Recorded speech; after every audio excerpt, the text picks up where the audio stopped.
Prochaine question. Ah bah voilà, super, tu tombes à pic. Bonjour, j'ai une question pour Dina.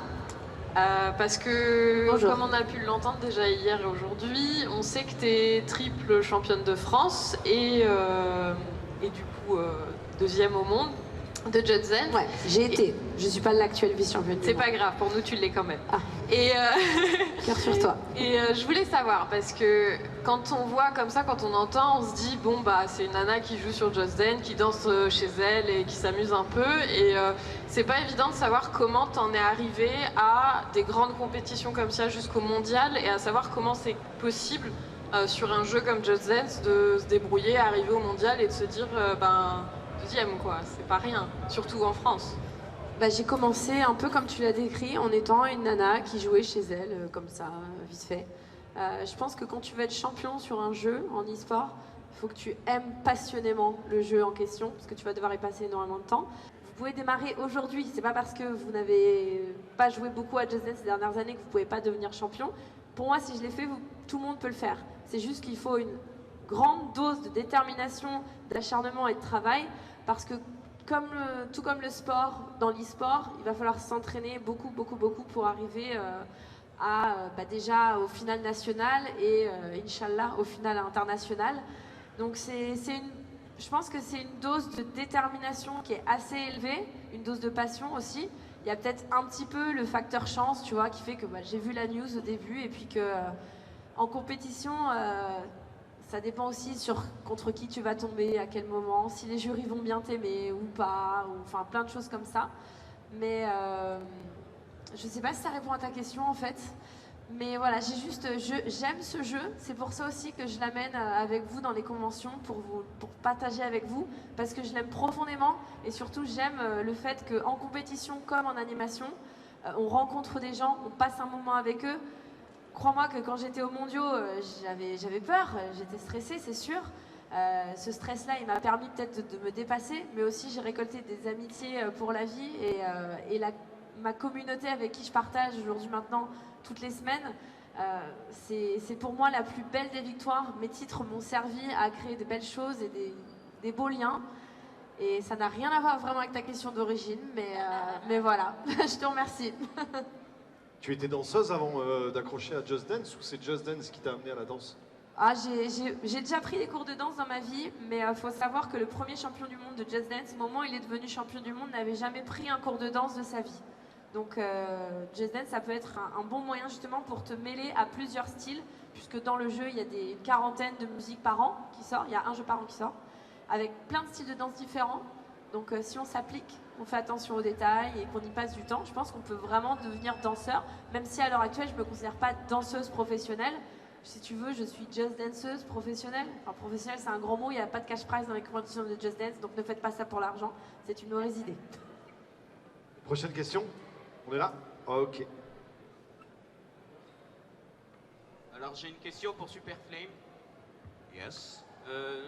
D'où est venue l'idée de faire ton livre? De faire mon livre, déjà j'en ai fait deux. Tu parles du premier ou du deuxième? Le deuxième. Le deuxième, ok. Alors le premier livre que j'ai sorti, c'est Les Démons d'Hugo. C'est l'adaptation d'une série audio que j'ai sortie sur ma chaîne YouTube. Le premier que j'ai sorti, c'est Le Calendrier d'avant la fin des temps, pardon. Hein. Je sais bien ce que j'ai dit. Je viens d'avoir un mini trou de mémoire. Ok, voilà. Et en fait, si j'ai sorti la version livre, c'est parce que la version audio a tellement plu aux gens sur ma chaîne YouTube que je me suis senti obligé de sortir une version physique papier et de pousser plus loin l'univers.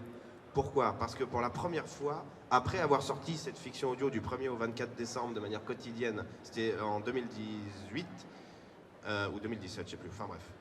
Les gens qui venaient me voir en convention ne venaient plus me voir pour les imitations, pour le mec rigolard et tout, ils venaient me voir pour les personnages et l'univers que j'avais créé. Et ça a été un déclic pour moi, parce que j'avais créé un truc qui me dépassait moi et auquel les gens avaient adhéré.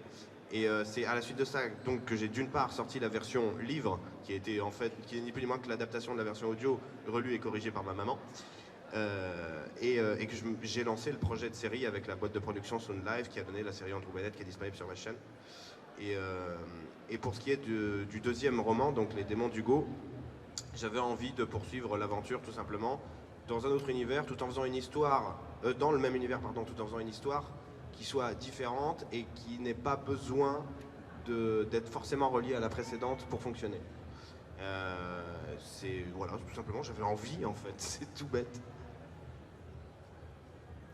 Et je me suis dit, étant donné que j'avais bossé sur une série avant avec plein de gens extrêmement talentueux, je me suis dit, waouh, quand j'arrive à m'entourer de professionnels, on arrive à pousser plus loin les projets, sachant que quand tu es youtubeur en général, tu es autodidacte, tu fais tout seul de A à Z, et c'est très dur de déléguer des tâches de ton travail à d'autres personnes. Et c'était la première fois de ma vie que je faisais confiance à d'autres personnes pour un projet que j'avais moi, la série Andrew Bennett. Et je me suis dit, ok, bah pour la version audio des Démons d'Hugo, je vais aussi faire appel à d'autres gens. Je vais me réserver, comme d'habitude, l'écriture et toutes les voix. Mais je vais faire gérer le mixage par l'ingénieur du son qui a bossé sur la série d'Andrew Bennett. Et je vais faire composer des musiques par Rémi Pauvert, qui pour moi est un putain de génie. C'est celui qui a fait les musiques de la série Andrew Bennett. Et pour moi, c'est vraiment le John Williams de Montpellier, quoi. Le mec est hyper talentueux, c'est incroyable. Il a, je crois, si je dis pas de conneries, il a genre 20 ans. Et le mec, tu lui donnes 5-6 mots-clés, il te compose une putain de symphonie, quoi. Et il transmet des émotions et c'est génial. Voilà. Alors moi j'ai une question pour Dina. Pardon, où es-tu? Là. Ah, Est-ce qu'un jour tu penses pouvoir devenir un coach du jeu Just Dance du coup? un coach du jeu Just Dance. En vrai, j'aimerais bien te dire oui parce que j'aurais envie que ça arrive. J'aurais envie d'être un jour un des personnages du jeu Just Dance. Donc peut-être comme tu le sais ou comme certains ne le savent pas, le champion du monde tous les ans gagne le droit d'avoir une chanson dans Just Dance. Sauf qu'il n'est pas grimé comme les personnages. Les personnages qu'on voit à l'écran, c'est des vrais danseurs qui sont peints en blanc, vraiment hein, peints en blanc, voilà. Et du coup, pour qu'on ne les reconnaisse pas et que le coach parle à tout le monde et que tout le monde puisse se reconnaître dans le coach. Donc les champions du monde ne sont pas grimés de façon à ce qu'on les reconnaisse. Honnêtement, j'adorerais déjà, devenir championne du monde de Just Dance. Ce serait trop la classe. Il n'y a jamais eu de fille qui a été championne du monde de Just Dance. On n'a eu que des garçons jusque-là. Donc je ne vous cache pas que j'adorerais être cette personne. Pour avoir ma map dans Just Dance, ce serait absolument génial. Après, avoir une map de façon professionnelle peinte en blanc, c'est vraiment des danseurs professionnels qui ont un skill extraordinaire, qui font ça. Il y a des castings qui sont faits tous les ans, qui sont très durs.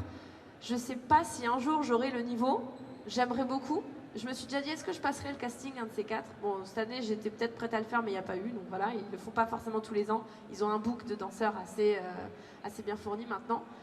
Mais c'est sûr que quand on aime tellement un jeu, se retrouver dedans, oui, j'adorerais. Je ne vais pas te mentir, j'adorerais. Donc peut-être qu'un jour, je ferai une pierre de coups en gagnant le championnat du monde et du coup en gagnant ma map. Et on verra ma tronche et ce sera encore mieux finalement. Juste Dina, je sais pas si tu es allé chez Ubi voir comment ils font ou pas? Oui. Moi j'y suis allé. Oui. Et ce que les gens savent pas, j'en parlais tout à l'heure avec Superflemme, c'est que quand vous voyez les danseurs dans Just Dance, Ouais. c'est des vrais danseurs, c'est pas des captures de mouvement, c'est pas des personnages de vélo, c'est des vrais danseurs et ils ont fait la danse en plan séquence. C'est-à-dire qu'ils font pas un mouvement, on les filme pas en train de faire un mouvement puis ensuite un autre. Ils enchaînent absolument toute la choré du début à la fin en rythme, tous ensemble quand ils sont 4 ou 5. Ouais, Enfin 4. c'est très Et c'est dur. un truc hallucinant. Et donc ils répètent pendant des semaines et des semaines la choré jusqu'à ce qu'ils soient prêts à la faire. Et ils font tout d'un bloc. Donc c'est un travail de vrais danseurs absolument hallucinant. Ouais. C'est pas comme on fait dans le jeu vidéo, morcelé, coupé et ensuite on rattache tous les petits bouts. Tout est fait d'un bloc. Donc Non, c'est non, vraiment un c'est truc très dur. très, C'est pour très ça que exigeant. même les danses faciles pour enfants, etc., c'est quand même des danseurs chevronnés qui les font, puisque quand vous voyez qu'il y a 4 personnages dans la map, donc on appelle ça une map sur Just Dance, s'il y en a un qui fait une erreur, on recommence depuis le début. Vous avez vu des fois aussi, il y a des costumes, etc. Ils ont chaud. Moi j'ai donc assisté à un tournage, puisque je l'ai dit tout à l'heure, on ne gagne pas d'argent sur Just Dance, mais à une certaine époque, les 2e et 3e pouvaient, avec le champion du monde, passer quelques jours dans les studios pour découvrir comment le jeu était fait. Maintenant, c'est plus que le premier qui peut le faire, donc voilà, c'est dommage, mais bon. Et j'ai assisté à plusieurs tournages, et la couche de blanc qu'ils leur mettent sur la peau, déjà, est super épaisse, et du coup, ils ont déjà chaud de base. puis vous rajoutez toutes les lumières pour que la captation soit d'une qualité exceptionnelle dans le fond vert, et il fait une chaleur qui est vraiment à tomber. Donc c'est une grosse prestation. Ils se font remaquiller entre chaque prise qui ne sont pas forcément la bonne parce qu'ils transpirent et que du coup le maquillage commence à tomber. Donc dans les costumes, je vous explique même pas. Donc c'est vraiment, c'est pas facile du tout de tourner une map pour Just Dance. Et le plan séquence, c'est vrai que ça c'est... Moi au début quand j'ai commencé mes vidéos sur ma chaîne YouTube, je les faisais en plan séquence. Et bien évidemment, c'est rare hein, qu'on fasse la première prise. Yes, on est content, super prestation, je garde. Je vous avoue que c'est aussi pour cette raison-là que j'ai commencé à faire des vidéos plus montées comme un clip vidéo parce que du coup on peut se servir de plusieurs séquences. C'est difficile, surtout quand on est nombreux, 2 danseurs, 3 danseurs, c'est hyper difficile. Donc si un jour vous voulez essayer, vous aussi, vous verrez que c'est pas évident de faire la bonne prise en une fois et la bonne danse en une fois, même si on la connaît par cœur, et d'y mettre la bonne intention. Parce que les coachs sont pas en blanc, mais on veut quand même ressentir quelque chose en les regardant, on veut qu'un message se passe. Et du coup, il faut arriver à combiner tout ça. Hop, on a une question par là-bas. Alors, question pour les 4. Une anecdote gênante. Non.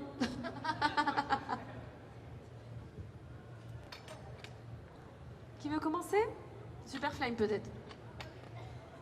Moi, une fois, j'étais à une convention et il y a un mec qui vient me voir à mon stand pour avoir un autographe et tout, un petit peu relou. Bon, ça arrive, quoi. Et C'était à Valenciennes ou...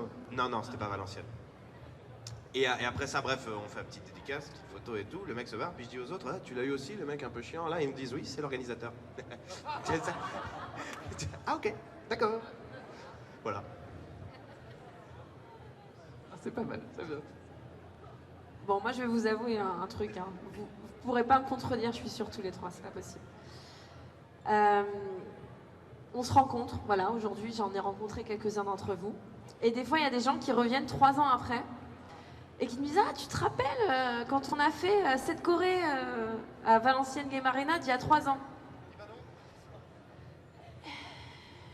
Je crois pas, t'étais habillée comment? Ah bah j'étais en cosplay de ça. Ah oui, mais alors, comment tu veux que je fasse? C'est pas possible, je peux pas te reconnaître. Et des fois, il nous arrive de ne pas vous reconnaître, voilà. Et je vous avoue qu'une fois, la personne avait tellement envie que je la reconnaisse parce que ça se voyait. Si, mais si, j'ai fait ça. Non, mais si, j'ai fait ça. J'ai fini par lui dire, oui, je me rappelle. Voilà, je m'excuse auprès de cette personne qui n'est pas là, hein, c'était pas aujourd'hui. Hein. J'ai menti. C'est moche. J'ai menti, voilà, parce que c'est vrai que on rencontre plein de gens, on adore, mais c'est vrai que c'est difficile de se rappeler de tout le monde. Donc voilà, j'avoue pour vous tous, parce que je suis sûre que vous l'avez déjà fait au moins une fois.